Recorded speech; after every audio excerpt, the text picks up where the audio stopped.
మహాగణాధిపతయే నమః. ఓం గురుభ్యో నమః. ఓం శ్రీమాత్రే నమః.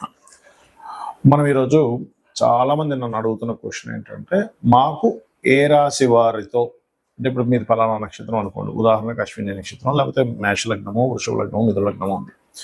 మాకు ఏ నక్షత్రము వారితో లేదా ఏ రాశి వారితో మాకు పడకపోవడం జరుగుతుంది, మేము ఎవరితో జాగ్రత్తగా ఉండాలి అని అడుగుతున్నారు. అయితే దీనికి శాస్త్రంలో తారాబలము అనేటువంటిది ఒకటి ఉంటుంది కదా, ఆ తారాబలం ఎంతవరకు కరెక్ట్ చూసుకోవాలి. అలాగే మరొక విషయం ఏంటంటే, ఇక్కడ అసలు శాస్త్రంలో చెప్పినటువంటి అంశం ఏమిటి? నక్షత్రపరంగా చూసుకోమని చెప్పారా, రాశిపరంగా చూసుకోమని చెప్పారా, లేకపోతే ఒక్కొక్క లగ్నానికి స్పెసిఫిక్గా కొన్ని విషయాలని చెప్పారా అనేటువంటి విషయాలు ఇప్పుడు మనం తెలుసుకుందాం. ఈ యొక్క విషయాలను నేను చెప్తున్నటువంటిది నేనైనప్పటికీ కూడా చెప్పేస్తున్న సాక్షాత్ లలిత అమ్మవారిగా భావిస్తూ తెలుసుకుందాం. ఇక్కడ ఏంటంటే, ఇప్పుడు మనం చెప్పుకున్నటువంటి అంశాలు ఏవైతే ఉన్నాయో దీనికి కొన్ని పారామీటర్స్ తీసుకోవాలి, గుర్తుపెట్టుకోండి ఎప్పుడు కూడా. ఏమిటిది అంటే, మనం ఇప్పుడు మీ లగ్నం ఫలానా అయితే ఈ అధిపతి గనక ఈ సంబంధంలో ఉంటే ఈ కారకత్వం వాళ్ళతో అని చెప్పాం. అది ఫ్రెండ్సా రిలేటివ్స్ అనేటువంటిది. మొట్టమొదటిగా ఏంటంటే, ఆ యొక్క మహాదశ మీకు వస్తుందా లేదా తెలుసుకోవాలి. ఆ మహాదశ లేకుండా మీకు ఎప్పుడు కూడా వాళ్ళ ద్వారా ఇబ్బంది రాదు, గుర్తుపెట్టుకోండి. అది ఇబ్బంది కానివ్వండి, ఒక యోగం కానివ్వండి, కలిసి రావడం కూడా అలాగే ఉంటుంది. అంటే కొంతమంది కొన్ని కోట్లు కలిసి రావాలి. ఉదాహరణకి చూస్తుంటాం మనం ప్రపంచంలో, ఏమంటే ఇతనికి చేయడం వల్ల చాలా బాగా కలిసి వచ్చేసిందండి, దానికి కూడా మహాదశ రావాలి. Point number 1. రెండవది ఏంటంటే, ఇక్కడ రెండో పాయింట్, ఆ మహాదశ రాకపోయినా ఆ మహాదశ ఫలితాలను ఇచ్చే గ్రహం మరొకటి ఉంటుంది. ఆ జ్యోతిష్ శాస్త్రంలో దాన్ని పిఏసి అంటారు, ప్లేస్మెంట్, ఆస్పెక్ట్ అండ్ కంజంక్షన్. అంటే అది ఏ గ్రహంతో కలిసి ఉంది, ఏ గ్రహంతో చూడబడుతుంది, అదేవిధంగా ఏ గ్రహంతో ఏ రాశిలో ఉంది, ఏ గ్రహంతో కలిసి ఉంది, ఏ గ్రహంతో చూడబడుతుంది. ఈ కనెక్టివిటీ వల్ల అసలు ఈ ఫలితాలు ఈ గ్రహం ఇవ్వకుండా ఇంకే గ్రహం ఇస్తుంది అనేది కూడా తెలుసుకోవాలి. రెండవ పాయింట్. ఇక మూడో పాయింట్ ఏమిటంటే, మీకు ఏదైనా ఎవరితోనైనా ఇబ్బంది ఉన్నప్పటికీ కూడా ఒక యోగం ఉంది. ఉదాహరణకి అంటే, ఒక చిన్న ల్యాండ్ ఏదో కొన్నారు, అది ఫలానా రిలేషన్స్లో ఎవరి ద్వారానో కొనడం జరిగింది, అది నష్టపోయింది. కానీ ఒక పెద్ద యోగం ఉందనుకోండి మీ జాతకంలో, దాని తర్వాత మీరు మళ్ళీ మంచి ఫలితాలు కూడా పొందుతారు. ఇక నాలుగో పాయింట్ ఏంటంటే, ఒక్కొక్కసారి మనకి జాతక చక్రంలో విపరీత రాజయోగాలు, నీచభంగ రాజయోగాలు కొన్ని ఉంటాయి. ఆ యోగాల వల్ల ఏమిటంటే, ప్రధానంగా మీరు గనక ఎప్పుడైనా సరే గుర్తుపెట్టుకోండి, ఈ యోగాల్లో ఒక్కొక్కసారి ఏమవుతుంది, మీకు మొదట్లో చిన్న ఇబ్బంది ఇచ్చినట్టుగానే ఉంటాయి కొన్ని విషయాలు. అబ్బాయి ఏమిటండి నాకు జాబ్ పోయిందని కొంతమంది బాధపడుతుంది, దాని తర్వాత ఏదో చిన్న బిజినెస్ స్టార్ట్ చేసి అలా కోట్లలోకి వెళ్ళిపోతారు. లేదా ఒక్కోసారి ఏమిటండి, ఉన్న ఇల్లు అమ్మేసుకోవాల్సి వచ్చింది, లేకపోతే ఉన్న ఇల్లు ఖాళీ చేసామన్నాడు ఓనర్, సడన్గా మంచి ప్లేస్లో ఉందనుకుంటే ఖాళీ చేసామన్నాడు అనుకుంటే, ఇంకో దగ్గరికి వెళ్ళినప్పుడు అది ఆటోమేటిక్గా మంచి ఇల్లు అవుతుంది, దాన్ని మీరు కొనుక్కునే స్టేజ్ కూడా వెళ్ళిపోతారు. అలాగే ఒక్కొక్కసారి, అయ్యో నేను వాళ్ళు వెళ్ళాల్సింది మిస్ అయిపోయిందండి, వెళ్తే మంచి ఇది దొరుకును అనుకుంటాం, కానీ ఒక్కొక్కసారి మిస్ అవ్వడమే మంచిది అవుతుంది. అలాగ ఒక్కొక్కసారి మనకి జన్మజాతకంలో ఒక నెగటివ్ జరిగినట్టుగా అనిపించి పాజిటివ్ జరుగుతాయి. ఇవన్నీ కూడా విపరీత రాజయోగాలు, నీచభంగ రాజయోగాలు ఉన్నప్పుడు జరుగుతాయి. ఇది మీరు గుర్తించాలి. అంటే మనం ఎప్పుడైనా మన లైఫ్లో ఒక సంఘటన జరిగినప్పుడు వెంటనే దానికి మనం డిప్రెస్ అయిపోకుండా, ఓకే ఇది ఒక విపరీత రాజయోగం, నీచభంగ రాజయోగంలో ఉండేటువంటి ఒక స్టెప్. ఇలాగా ఉంటుంది. ఒక్కొక్కసారి మనకి బాగా దేవతా అనుగ్రహాలు కనుక మనకు ఉన్నప్పుడు ముందుగానే హింట్ కూడా ఇస్తుంది.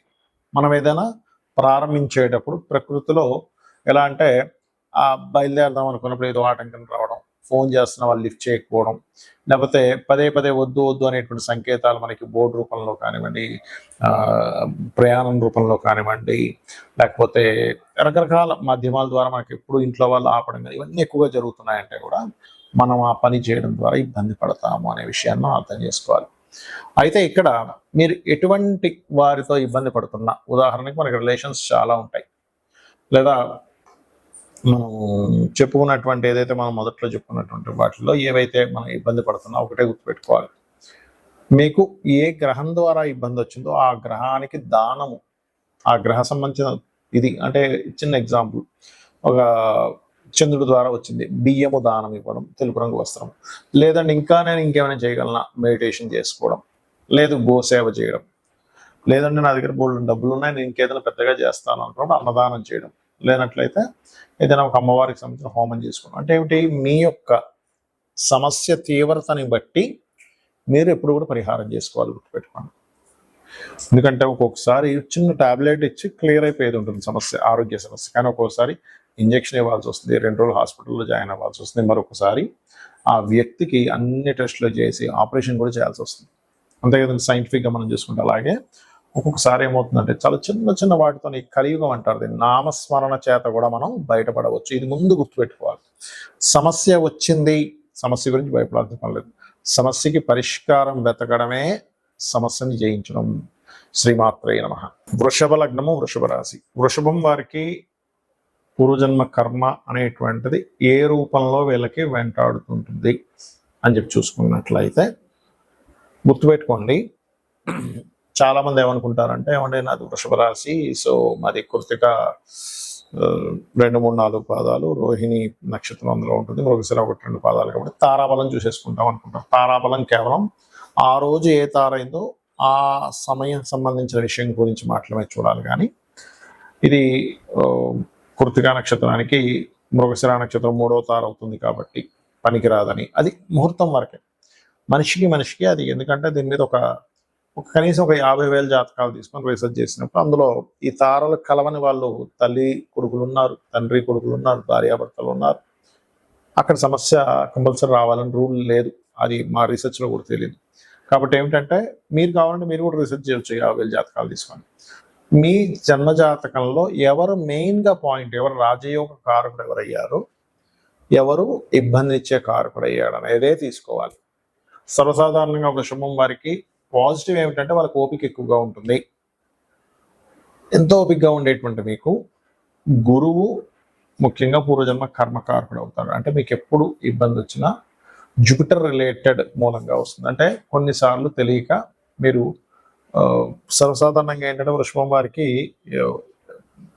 వృషభ లగ్నంలో పుట్టారంటే ఓపిక ఎక్కువ ఉంటుంది ఒకటి. రెండవది, వాళ్ళ మాస్టర్స్ చెప్పేది ఏదైనా సరే వాళ్ళు ఇంకా ఏదో చెప్తే బాగుండు, ఇంకా ఇలా కాదు, ఇంకా ఏదో చేస్తే బాగుండు, ఒక అసంతృప్తి వీళ్ళలో వెంటాడుతూ ఉంటుంది.